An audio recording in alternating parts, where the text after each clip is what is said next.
Baik, Assalamualaikum warahmatullahi wabarakatuh. Perkenalkan nama saya Nanda Wijaksana dengan NPM 100.420.209. Di sini saya akan mempresentasikan hasil artikel spesial saya yang berjudul Penerapan Pidana Penjara dihubungkan dengan kelebihan kapasitas di Lapas Kelas 2B Sumedang dikaitkan dengan proses pembinaan warga binaan pemasyarakatan.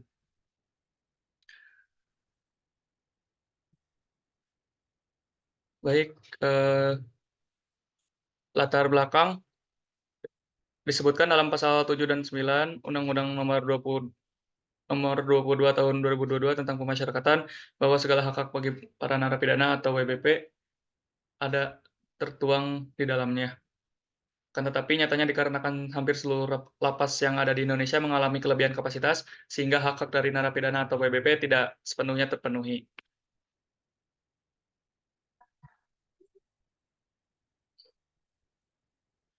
Masalah problematika yang muncul akibat dari kepadatan di dalam lembaga pemasyarakatan adalah diantaranya pembinaan atau pembenahan yang terjadi di dalam lembaga pemasyarakatan tidak berjalan sesuai apa yang ditargetkan. Sulitnya pengawasan dan pengamanan narapidana, memburuknya psikologis dan kesehatan narapidana, rentannya konflik antar narapidana, dan lainnya. Kemudian ada diidentifikasi masalah yang pertama, bagaimana dampak dari overpopulasi atau kelebihan kapasitas terhadap proses pembinaan di lembaga pemasyarakatan kelas 2B Sumedang. Dan yang kedua, bagaimana seharusnya sanksi pidana penjara diberikan kepada pelaku tindak pidana agar lapas tidak kelebihan kapasitas. Tujuan penelitian dari Tujuan dari artikel ini yaitu untuk mengetahui dampak dari kelebihan kapasitas terhadap proses pembinaan di lembaga pemasyarakatan kelas 2B Sumedang. Dan yang kedua, untuk mengetahui bagaimana seharusnya sanksi pidana penjara diberikan kepada pelaku tindak pidana agar lapas tidak kelebihan kapasitas. Selanjutnya ada kerangka berpikir. Di sini yang pertama eh, terjadi di dalam masyarakat melakukan tindak pidana, kemudian diproses di pengadilan, lalu divonis oleh hakim, dan diberikan sanksi pemenjaraan, dan dikarenakan hakim-hakim sering melakukan sanksi pemenjaraan, akhirnya lapas menjadi kelebihan kapasitas. Di dalam kelebihan kapasitas itu tentunya memiliki dampak pada proses pembinaan warga binaan pemasyarakatan. Metode penelitian dalam artikel ini yang jenis penelitiannya yaitu menggunakan kualitatif, spesifikasi penelitian, yang digunakan adalah deskriptif, metode pendekatan pendekatan penelitian yuridis empiris, sumber data yang diperoleh dari studi kasus dan dianalisis dengan menggunakan data sekunder. Hasil penelitiannya, terdapat dua macam pembinaan, yaitu kepribadian dan kemandirian.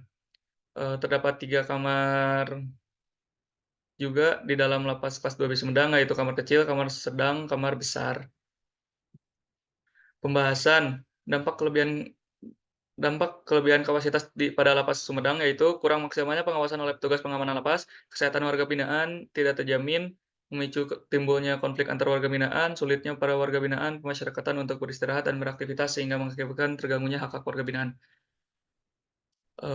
Sudah semestinya pemerintah dan DPR mengoptimalkan konsep pemidanaan alternatif sebagai solusi dan mengatasi permasalahan kelebihan kapasitas penjara yang kian menjadi masalah pelik.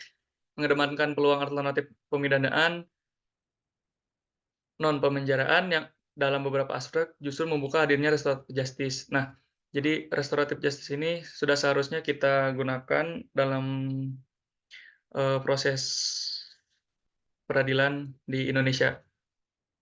Kesimpulannya, dampak kelebihan kapasitas pada lapas Sumedang yaitu kurang maksimalnya pengawasan oleh petugas pengamanan lapas, kesehatan warga binaan tidak terjamin, memicu timbulnya konflik antar warga, sulitnya para warga binaan pemasyarakatan untuk beristirahat. Kedua, solusi dari adanya kelebihan kapasitas lapas kelas 12 Sumedang yaitu dengan mengoptimalkan pemberian integrasi seperti CB dan pembebasan bersyarat. Kemudian ada saran pemerintah dalam hal ini bersama dengan aparat penegak hukum sudah seharusnya tidak selalu memprioritaskan pidana penjara.